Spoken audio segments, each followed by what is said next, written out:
Can you actually develop allergies as an adult? Turns out the answer is yes. Today we're talking about why this happens, what it means for your immune system, and whether stress, illness, or the environment might play a part. And I'm asking all these questions to an expert allergist and immunologist who also happens to be my dad, Dr. Z. Welcome to My Allergist Dad. Throat tickle or itchy eye, skin rash or a patch of hives. If allergies got you down bad, then just ask my allergist, My Allergist Dad. Welcome to My Allergist Dad. I'm Drew. I'm a comedian in Los Angeles, and I'm talking with my dad, the esteemed allergist, immunologist, perennial top doc in Rhode Island, Dr. Z. Hey, Dad. Hey, Drew. How are you? I'm doing well. I'm doing well because I'm talking with you. How are you? Always fun. Dad, before we get into the question and the science, I wanted to talk to you about an allergy story I had this week. Okay.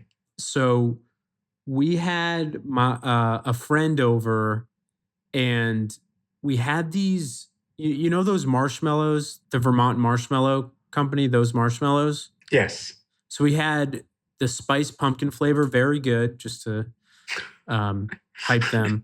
And we had a friend over, and we offered her one. And as she was eating it, we were also about to make popcorn, asked if she wanted any of that. And she said, no, I'm allergic to corn. And then I looked at the ingredients on the marshmallows, and they have corn syrup in them. And she said, oh, I'm allergic to that too. And I said, oh.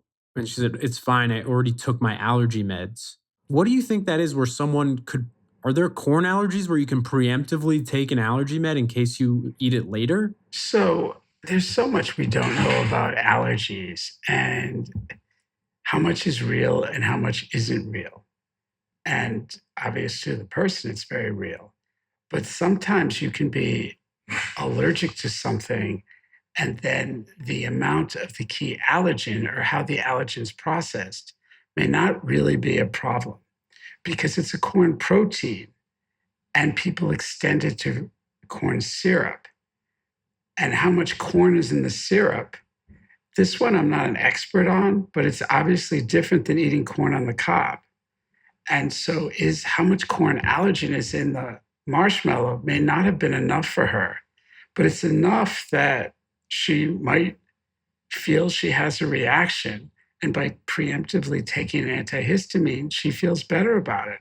Or it may be that her main symptom is mouth itching, and taking antihistamine before is helpful. So antihistamines before having exposure to your allergy might prevent a reaction? If it's a mild, not life-threatening systemic reaction. Yeah, because she said her reaction was hives. Well, she knows she gets hives. And here she's having a diluted amount of corn allergen if there's corn allergen there. So by taking antihistamines to prevent hives may easily work for her. The other thing is everybody speaks about how be careful, the next reaction could be severe, that always the next one's worse. It's always a risk, but in my experience, most people's reactions repeat themselves. They know what's going to happen. So this friend of yours has done this before, and she knows that if she takes an antihistamine before certain possible triggers are going to someone's home, that's enough to cover her. That might not work for someone else, but that might be good enough for her. So it's individualized. So that's interesting, though. So reactions they're not always going to be consistent. There's a chance that the next reaction could be different or more intense. It's all about, and you're leading to the next question, it's all about all the variables going on. They're background variables that will decide if you're going to react or not to a food. Do you have an empty stomach? Did you exercise? Some patients taking an Advil before might react. Women, where they are in their menstrual cycle, can make them more at risk for reaction. So should I ask a woman before giving her a food where she's at in her cycle? Yeah, or maybe you should give her one of those kits. But the truth of those kits that tell you where they are in their cycle now. Oh. I'm just kidding. But what I'm saying is that that's why you can't assume that you're not going to react when you're allergic because other times you haven't. That's why we discourage them from trying it or taking the risk. But most take solace in the fact that reactions repeat themselves. Yeah, you don't want to make the stress of the allergy worse than the allergy itself, but you also don't want to ignore the allergy and risk a reaction. Very well put. That's probably translatable to a lot of things, examples of which I can't really come up with now, but probably true. I have a good example, not to interrupt, but one thing I see a lot is I see a lot of patients with hives, and hives are scary. And whenever a patient has any allergy symptom, because it's the risk of death, it creates major anxiety. So we talked about in an earlier podcast of the pollen fruit connection and oral allergy syndrome. But you have to follow the timelines of what I'm talking about. So I see this all the time. You take a patient, maybe they have a background of anxiety, and for the first time, or they have the fruit that causes the tingling in the mouth, the itchy palate, the lump in the throat. And when they feel it in their throat, they panic and they run to the emergency room and they say, I'm having an allergic reaction to something I ate. Now, the emergency room, they don't say, well, maybe it's oral allergy, maybe it's this. They say, okay, come right in. So they take them to the room. They take their vital signs, they stick an IV in them. And remember, this person has a background of anxiety. And what they do is, and they start maybe even giving them epinephrine. And often the ER report will not show any abnormalities on exam, but because the patient says they have in their throat, they're giving them all these medication. What do you mean, no abnormalities? Like they're not in hives, their blood pressure's okay, their throat looks good, but the patient's like, I feel it in my throat, which is that local allergy we talked about. Is it psychosomatic or is It's not psychosomatic. It's they're feeling it, but they know or they've read it could be worse. So they're probably at the peak of what the reaction is going to be, seeking serious treatment, where probably if they were to take an antihistamine or wait it out, they would be fine. Or if the ER sat down and listened to what really happened and just said to them, don't worry, this is not a serious problem. But instead, they go to the emergency room. Or when patients get viral induced hives and they don't know what it set it off, the emergency room treats them as a life-threatening reaction because that's their job. Their job is to treat it as the worst possible thing to save their life. I think what prompted this, I was just saying, like, not making the worry about an issue be bigger than the issue itself was translatable. And I'm sure I was saying there could be other examples just in life. But this feels like a very specific instance of the allergy one as opposed to an example. So this is what I'm saying. This happens all the time. Well, we didn't send our friend to the emergency room. Perfect. Fine. But in this case, this is something patients experience all the time. So they go in there, the emergency room treats them aggressively, discharge them, and they've given them so many meds, the patient's like, oh, and so they can't sleep. And they say, if you feel it in your throat, come back. And especially with the hive patient, well, they're up all night thinking about in their throat. So obviously they feel their throat, they feel the itch, they feel it's coming on, they panic. They're back to the ER, who gives them more medicines. And then they end up in my office. But the point of the matter is that it ends up becoming a much bigger thing than it really is. And it might not be an allergy, and it's stressing them out. It's a vicious cycle until they send someone to you to break it. Yes, exactly. So I think we're going to move on to the central question of today's episode. So as always, these are real listener questions. And if you have a question for My Allergist Dad, we want to hear it. There's a link in our description, so please send them our way and we'll answer them here on the show. So today's question, we're talking about, can you actually develop allergies as an adult?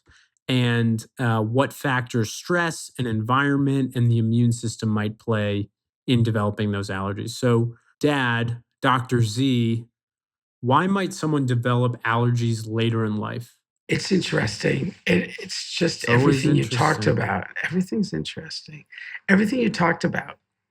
It's all about immune tolerance. Allergies are a breakdown in immune tolerance. So, your microbiome, people talk about this all the time. Your microbiome communicates with your immune system to enhance tolerance. Anything that disrupts that microbiome, that balance, triggers a breakdown in that active tolerance. What is the microbiome? The microbiome is all those little organisms in your gut, on your skin, in your body. It's like you're one big boat, a ship, and all this different passengers on your ship contribute to the health of the big boat. So our microbiome communicates and plays a role with protecting us. They live off of us, they protect us. So it's a bunch of like bacteria and microorganisms that are in our skin and in our gut, Everywhere, in our lungs, everywhere. like birds on an elephant's back eating the bugs. That's a very good, gross way of thinking it. That's less gross than the bacteria on your skin. Yes, that's true. But a healthy microbiome, we were actually doing a research trial a few years ago where you, instead of a steroid cream or a pill or cream for eczema, we were using a spray that specifically promotes a healthy microbiome to reduce the unhealthy staph on the skin because the body reacts inflammatory to that bad bacteria on the skin. So we were spraying healthy microbiome to balance it out. So you explained the microbiome. So you're saying the microbiome can change over time and that might affect allergies? Yeah, and even your diet and lifestyle. So a lot of patients, when they have a very healthy diet, like the Mediterranean diet, they have less allergies. When they get sick, I have patients who've gone on back antibiotics, when they've gone on a lot of steroids or they've been on chemotherapy or after pregnancy, it changes the whole situation and they become allergic. Can you come out of a stressful situation with a new immune reality as far as allergies are concerned? Yes, we've seen it since the pandemic. So many people's immune system has changed since the pandemic. And you've seen a lot of people with post-pandemic stress allergies? Well, I think that's my theory. They're all telling me they've had it since.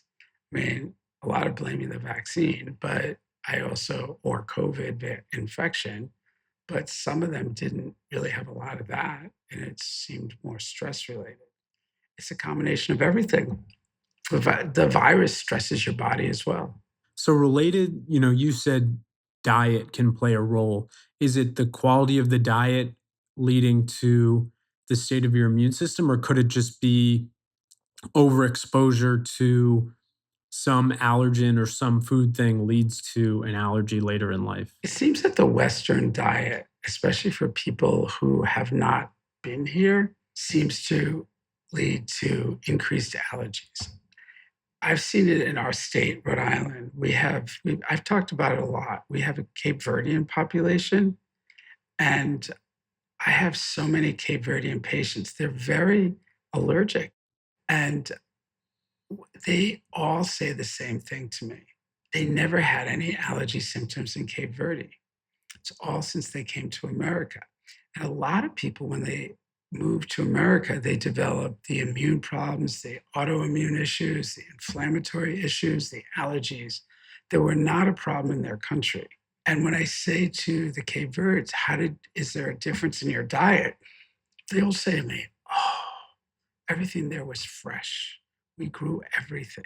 We caught our fish. So nothing was processed. Nothing was bought at a store. When I had my functional practice, I had this one young woman, and she had a lot of she was in her 20s, and she was she was always having joint pains, discomfort, a lot of GI symptoms. We worked with her on an autoimmune diet, removing inflammatory foods. She lost weight. She felt so much better. And what was interesting is she said to me, when I was younger and my family didn't have any money, she said that we had to make everything at home. We hardly ever bought stuff at the supermarket.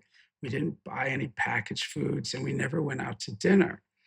She said, and now this is how I feel because she's now gone on an anti-inflammatory diet. So she's not going to the restaurant. She's very careful what she's buying, etc. And she said, then my parents became successful. And so we dropped everything and went to the supermarket all the time. We went out to dinner. We did all those things. And she says, then I started feeling like crap.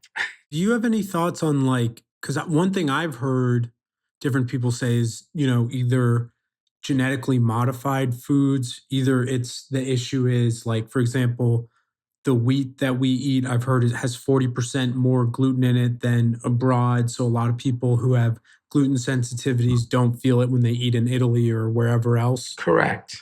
And then also, some people have theories that with GMO foods, it's not so much how they're changed, but just the fact that they're built to withstand more pesticides, that then consuming those pesticides by way of the GMO foods, we might have different immunoresponses or gut responses. So the theory in the functional world is that the pesticides, particularly the main one is glyphosates, they directly adversely affect our microbiome. In the gut, probably, as opposed It's to all about skin. the gut. So when people eat a very healthy diet, a lot of cruciferous vegetables, Those are greens. yes, it's the thing called short chain fatty acids. And these short chain fatty acids, that's why people take what's called prebiotics.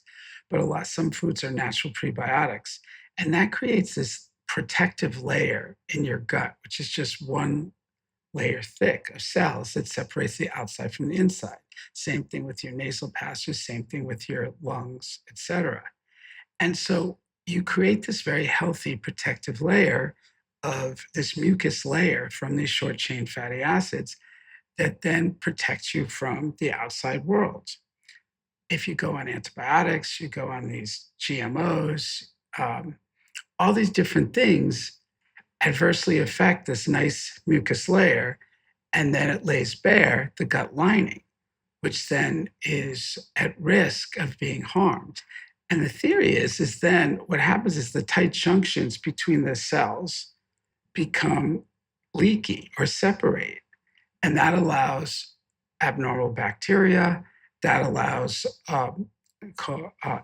these part of them called lipopolysaccharides and certain food proteins to go through. And that's what leads to the food sensitivity. When you say go through, where is it going to? So it goes into the bloodstream, into the cell. Instead of staying in the stomach? In the intestines and things like that. Think of this. This is one cell and this is one cell. And they have these things called tight junctions that hold them together and protect it. But as the tight junctions weaken and open it up, it's not a barrier. And that's what happens. And that's the theory. And you maintain those tight junctions if you eat a lot of cruciferous vegetables, or that's a separate layer that's above the junctions? It's like you have a coat. It's a coat or a protective lining that keeps the bacteria and all the inflammatory things from affecting the tight junctions. So is it the bacteria or is it the food that's getting into the tight junctions? It's parts of the bacteria called lipopolysaccharides. It's these gram-negative. This is where I'm not perfect, so you can't quote me. And certain food proteins, they do get to the immune system that becomes sensitized and then creates an inflammatory response. So by those food proteins getting into the bloodstream, that's like a different... Into the immune system, it's not an allergy, but it's a sensitivity. Is that sort of like a micro version of how when we eat a food one time, that's our introduction, and then the second time we're allergic? And this way, if we have this food piece touch our immune system, then we get a sensitivity? No, because normally you're not supposed to react to the food. So this is an abnormal response, and it's partially because the food isn't introduced to the sensitizing part of your immune system. So it's breaking through these openings, getting into the immune system, and then the immune system is now like this is something we need to attack? In a way, yes. When parents say eat your vegetables, there's a lot of reasons why you should, and this is one of them, so you don't get more allergies to other things. It keeps you away from Dr. Z. Remember, I've said this to you many times. I said when parents come in with their child, who's my patient, and they drag their sibling, who's very unhappy to be in the exam room, the sibling, my patient's the picky eater, won't eat their vegetables, really just wants mac and cheese all the time and pizza. And the sibling is the one that's, as the parent says, the good eater, eats the vegetables, eats all the different things, and they're also not my patient. They're the ones who don't have the allergies. They have less of the allergies, yes. Or sometimes not even allergies. Sometimes their testing's negative. Have you ever noticed whether pregnant mothers develop allergies after pregnancy or during? A lot of times after. I've had patients who never had allergies until they had the pregnancy. Why do you think that is? The stress of it? No, with women, it's hormonal. The sudden hormonal changes of your estrogen and progesterone affects your allergy reactivity. Hormones and immune system always interact. Women get more autoimmune, more allergies, more asthma than men. Boys outnumber girls. Once they hit puberty, boys equal girls, but after it's women outnumber men. And it has a lot to do with estrogen. Is estrogen affecting the immune system? Yes. My friend, Dr. Tano, he feels estrogen is inflammatory and progesterone is anti-inflammatory. So the more estrogen they have, the more they're allergic, inflammatory, autoimmune. Majority of my chronic hive patients are female.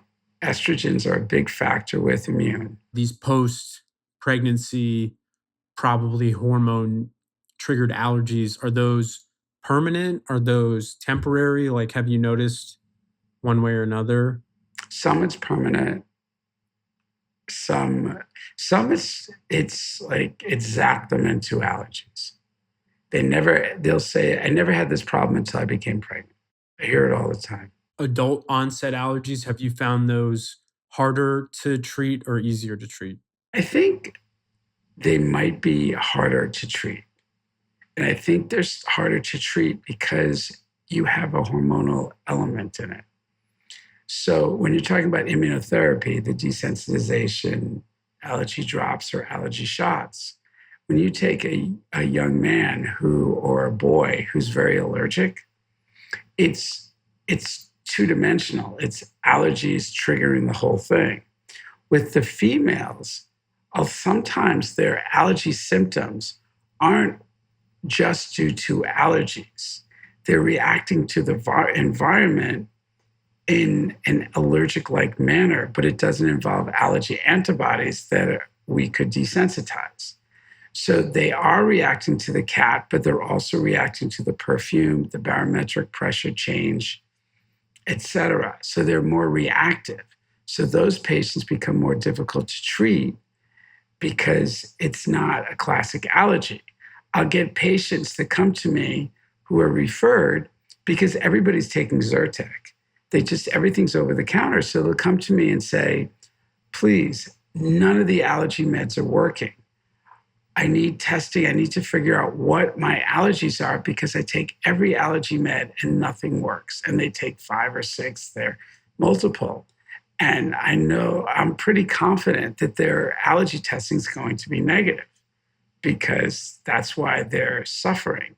Because what they're calling allergies are not their allergy symptoms, but it's not a true allergy because they don't have allergen sensitivity to explain it. And so that's then why how would you treat that? You just treat them supportively with medications to treat their symptoms. But classic allergy meds aren't going to work because it's not an allergy mechanism. So we've talked a lot about diet. How have you found environment changes allergies or can lead to adult onset allergies? Would it be environments in and of themselves can lead to people developing allergies, or would it just be stress from environments? Well, it's kind of interesting you say that because it's a little more complicated. I mean, one thing is that someone had the genetic predisposition to develop cat allergies and they never had a cat, or they had been to a cat once and now they're in an environment loaded with cats. So it's not so much that they developed an allergy later in life, it's just that they weren't exposed to something that was an allergen, Or something brought it out.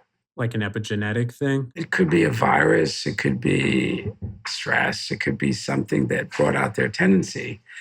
One thing that's very interesting that I see a lot are when people are around allergens or born with allergens or grew up with allergens, they, especially their own pet, they're semi-desensitized. So their pets don't bother them. Other people's pets might bother them, but theirs don't.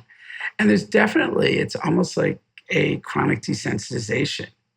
But I get a lot of kids who go off to college, and as soon as they come home for Thanksgiving, they can't be in the house with the cat that they tolerated all those years. And it can be that short of a Yes, absence. I see all these freshmen.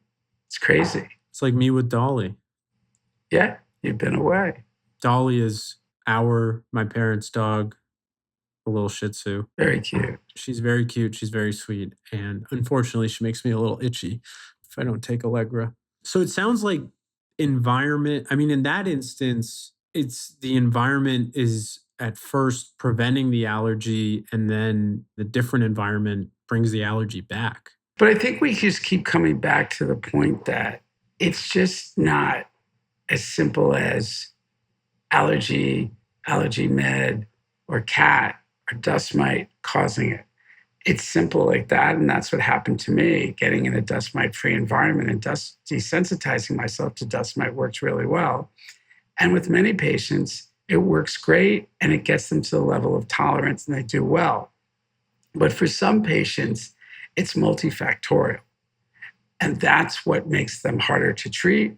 And that's why they're more symptomatic. It was funny because I drug this PhD medical specialist that comes and talks for the pharmaceutical company was coming talking about trials to our practice, to me. And he was noticed that we're really busy because of, I had been really busy and a lot of complicated patients. So a lot of complicated allergic reacting patients. And so I commented to him and I said, everybody is much more allergic than they were. And I see it after the pandemic. They're reacting to everything. They're reacting to their environment. They're reacting to their diet. They're breaking out in hives, so much more than I've ever seen. I said, I think it has a lot to do with stress, diet, lack of sleep. He says, this is really funny. I'm having that exact problem.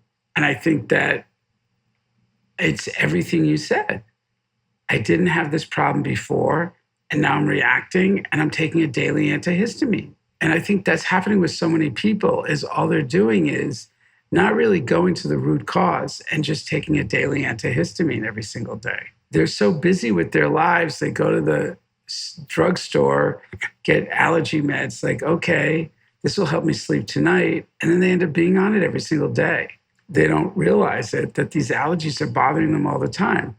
And I have so many patients that say that to me or people I walk up to. Do you know if there are any ways, like best ways to prevent, adult onset allergies? Is it as simple as keep stress at a minimum and eat healthy, and pregnancy sort of a separate, don't get pregnant unless you want to, but maybe the caveat is you might get an allergy out of it as well as a kid. But are there preventative measures, or is it really just stress prevention and high cruciferous diet? Well, no one has really good studies out yet, but I do feel that a healthy diet, some people feel probiotics and sleep and the word being in alignment, you'll find that the allergies are a lot less. What do you mean being in alignment, like spiritually? That's part of it. Meditation, exercise, getting adequate sleep, just feeling good. Have you noticed much of a connection between sleep and allergies? I know like Peter Attia, he's really big on sleep and sleep quality for overall health. Some of these questions I don't have the answers but I think that it does. I think sleep plays a big role with everything because it allows your immune system, it allows your body to heal, it allows your body to strengthen. And when you're feeling well, your immune system's healthy. When you're tired, your immune system's not as good. When your immune system's not as good, you're not tolerating your environment as much. So your environment is reacting. You're reacting more. I think sleep is a key factor for everything in your health. It allows your body to heal. After you finish this episode, everybody, that you should get some sleep. But let us finish And eat first. healthy. And eat healthy. I think that about sums it up. I think we got a lot of really interesting insights and good, life lessons. One last point I wanted to say. Yeah. You talked about the environment, and some of it is inner cities, or cities, not just inner city, but cities. So all those, as we go electric, it's actually good, but a lot of diesel exhaust, a lot of pollutants in the air, they augment the immune response to environmental allergens. So a lot of people in cities like New York City have terrible allergies. And it has to do with diesel exhaust, pollutants, et cetera. I mean, they're not allergic to the exhaust itself. No, the exhaust does something to the immune response to the allergen. It augments it. Is it because your immune system is more triggered because of the exhaust and therefore you're more susceptible to allergies? It makes you more reactive. Just makes you more reactive. It makes the immune system, it affects certain parts of the allergy-prone part of your immune system. So to prevent adult onset allergies, eat healthy, get sleep, manage stress, move out of the city, and use a condom. Right. And then the other thing is people used to live on farms, kids, babies on farms. That seemed to work too. Yeah, farms and petting zoos. Go to the petting zoo. I don't know about that, but it might be too late. Thank you, Dr. Z, and thank you, listeners, for checking out the show. Hopefully we answered that listener's question. Again, follow the link in our description. Send us your question so we can answer it on the show. Before we go, Dad, do you have any final thoughts? I think my thought is just don't self-medicate all the time. You don't want to be on an antihistamine throughout the year without identifying the reason you're on it. To quote my favorite allergy practice in Rhode Island, Asthma and Allergy Physicians of Rhode Island, treat the cause, not just the symptom. Yeah, treat the cause, defeat the symptom. Okay, so I misquoted my favorite allergy practice in Rhode Island. That's Treat the okay. cause, defeat the symptom. All right, thanks, Dad. You're welcome. If allergies got you down bad, then just ask my allergist. My Allergist Dad. The My Allergist Dad podcast is for general informational and entertainment purposes only and does not constitute the practice of medicine, nursing, or other professional healthcare services, including the giving of medical advice, and no doctor-patient relationship is formed. The use of information on this podcast or materials linked from this podcast is at the user's own risk. The content of this podcast is not intended to be a substitute for professional medical advice, diagnosis, or treatment. Users should not disregard or delay in obtaining medical advice for any medical condition they may have and should seek the assistance of their healthcare professionals for any such conditions.